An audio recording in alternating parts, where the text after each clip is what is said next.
Happy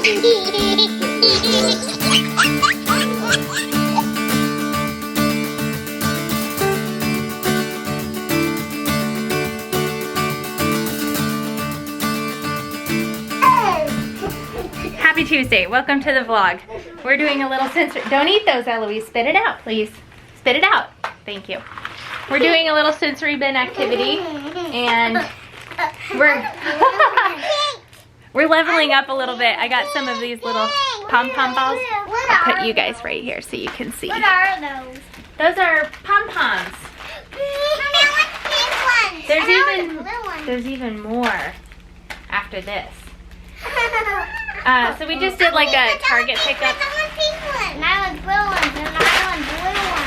for these beans. These beans at Target, a whole bag of dry beans, they're pinto beans, is 98 cents or something. So it makes for a really inexpensive sensory bin activity. Eloise, would you like purple? Pink, I want pink, I want pink, I want pink, I want pink. And if you do it outside and you lose a bunch of the beans, it's not that big of a deal because it's $1 for an entire bag. And then you can bury your little pom-poms. And then I saw another thing on Busy Toddler on Instagram where you, I already had these. I was going to use them for meal prep and then didn't end up using them. But you put painter's tape over it and crisscross it in different ways. Put water in it and then put small figurine toys inside. And then they can use these to try to get them out. And so it, I don't know, works on a lot of different skills, I guess. So we're gonna probably do that after nap. And then later today, I think we're gonna take our boat out. We haven't used it yet. We just, kind of another investment deal that I don't think have mentioned on the vlog, but. So we'll show you that a little bit later. Just go back there in front of that building thing. What are we cheersing to? Hey, Cervini. This is our new boat. Yeah. We closed on our villa today. Whoop whoop!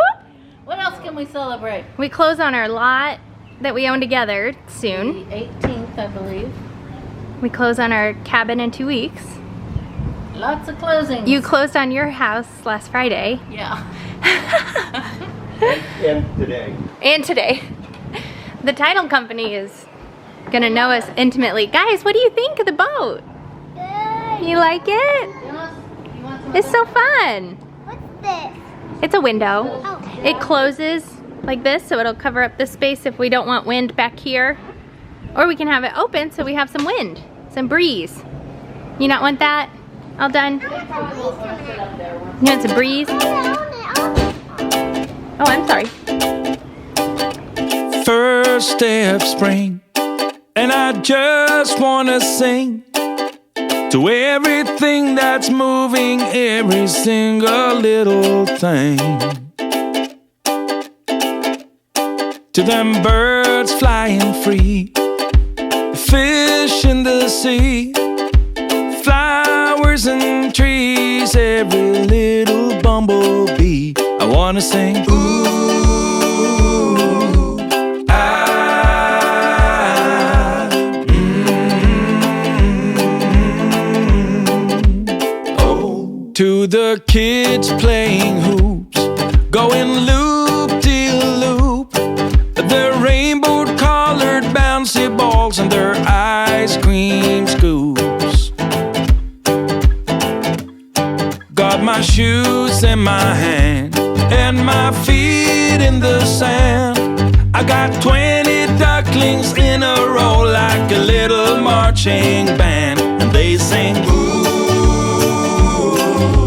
ah, ooh, ah. Hey guys, real-time update here. It is 8 o'clock in the morning on Friday. Today I'm editing this vlog before work, and I wanted to kind of explain a few things that are in the vlog. It was just one of those like really random vlogs that the footage doesn't necessarily go together, and there's some backstory that we never really explained. So I will do that for you. So the boat situation, I'm pretty sure I'm going to be explaining this in an upcoming vlog because Brad and I went out on it the other day, and I'm pretty sure like we gave a better explanation about why we got the boat, where it came from and all that. But I'll just give you a quick synopsis here because I can already feel the comments coming like, you sold your house, sold your other house, sold your boat, and now you bought a house, bought a boat. I don't expect it to like make sense without all of the hours of conversation that have been behind all of these decisions. I'm just going to do my best to kind of explain our thought process behind this. This boat in particular is not necessarily a boat that we would gravitate towards. It's a lot smaller than we would want to be on the lake that we're on. It's almost dangerous to be on the water on a weekend, as busy as the lake gets, in a boat that's smaller than like 30 feet. And so it's not what we would have picked out, I guess, but it sort of in a way came with the villa that my parents just bought. And again, the villa is an investment property for them, and it's a good place for them to stay while they're building. So that's why they bought the villa. The boat and the slip were owned by the people that own the villa, and they offered it to my parents to purchase when they bought the villa. My parents didn't necessarily want the boat, but since it was like purchased in a package kind of with the villa and the slip, they got a really good deal on the boat, and then they went in on the boat with us. And so like we're splitting it 50-50, and we got a good enough deal on it that I'm pretty sure we're going to be able to sell it for a pretty decent profit. And so we're just going to use it for like a month and then sell it. That just kind of explains that situation a little bit more. We'll probably hang on to it for like a month, maybe 2 months. We did have a mechanic come and check it out before we pulled the trigger on it and make sure it was all mechanically sound, and it was. And he said, like, you'd be silly not to buy this boat because you can flip it so easily. And then we also talked to a boat broker at the lake, and inventory is just non-existent at the lake in terms of real estate, in terms of boats, everything. So having this boat and getting it at a decent price is just like a good bargaining chip, I guess, for us. So that's the boat story. And then the puddle jumper situation, I want to address this because as this vlog was filmed, I didn't know as much as I do now about puddle jumpers, and I didn't really understand the danger behind them. So a few people have commented like, stop putting your kids in puddle jumpers, and I didn't really understand why, and I probably got defensive of that because I thought that the danger behind puddle jumpers is that they don't hold you properly in the water, and you can, like, a child can literally drown while they're wearing a puddle jumper. And I think that is possible, and I think I was defensive because it implies that there's ever a time that we're with them in the pool that we're not watching them. And I mean, just it's a mom instinct when someone tells you, like, don't do that.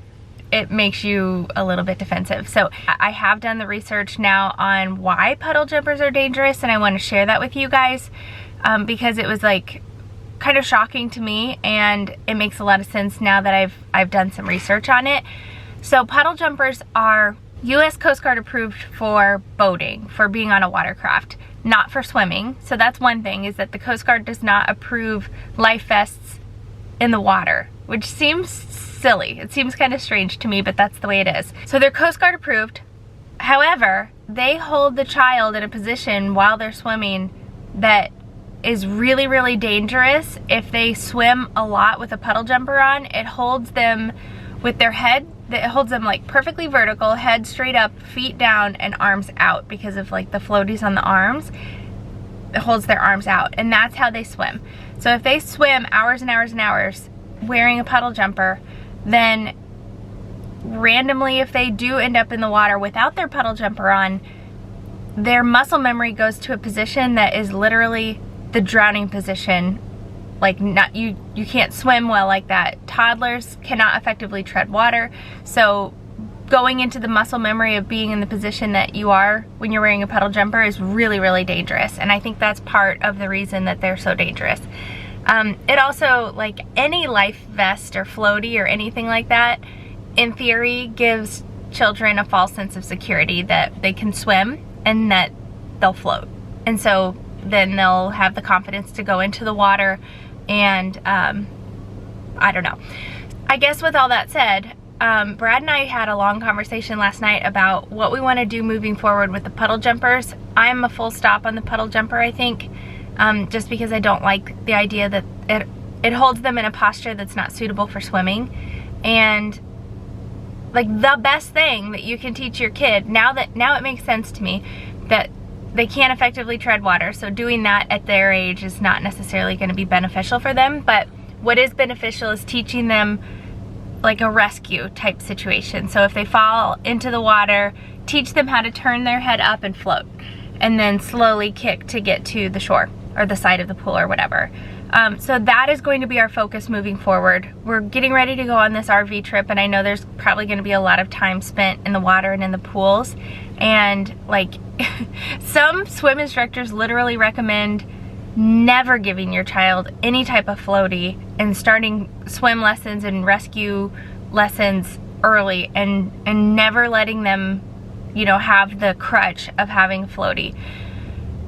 Of course, that makes for a really stressful swimming situation when you have really young children. And with Brad and I having 3 young kids, we're outnumbered, so we can't effectively watch all 3 of them all at the same time when it's just he and I. On top of that, I sometimes take them to the pool by myself, and so I don't think it's realistic for us to never ever use a floaty. But I thought that was an interesting point that person made, the swim instructor made, that like, she doesn't want you ever to use a floaty with the kids, just start teaching them early.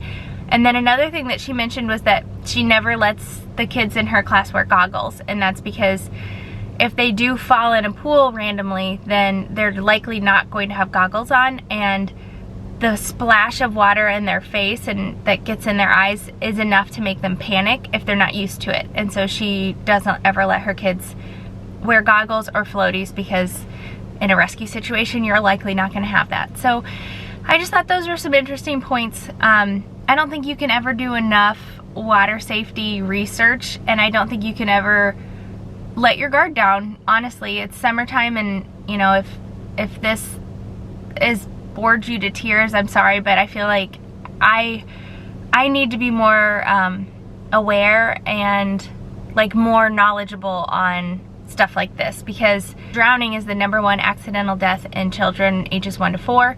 We have 3 children ages 1 to 4, and it's just something that you have to be super, super on top of. There was a really good website, and I will link it below. I think it's called like parentspreventingchildhooddrowning.com or something like that. I'll link it. And it had a lot of good information about the layered safety mechanisms. So, and it was like 7 different things that when your kids are swimming or when you're near a body of water, and a lot of it's common sense, but it's good to know. And it mentions things like protecting doggy doors and things that you don't even really think about. But it's a layered approach to protecting your children from ever ending up in a body of water by themselves without supervision and a flotation device or something. So I'll link that below. And not to be a Debbie Downer, but it's important to talk about and important to bring up, and hopefully you guys will do some research too and help prevent a horrible situation from happening. So have a great weekend. We will be posting a vlog tomorrow. Thanks for watching today's vlog. If you have any questions, you can leave them in the comments below. I usually do like a question box on my Instagram periodically, and we answer those questions over on The Kids Are in Bed.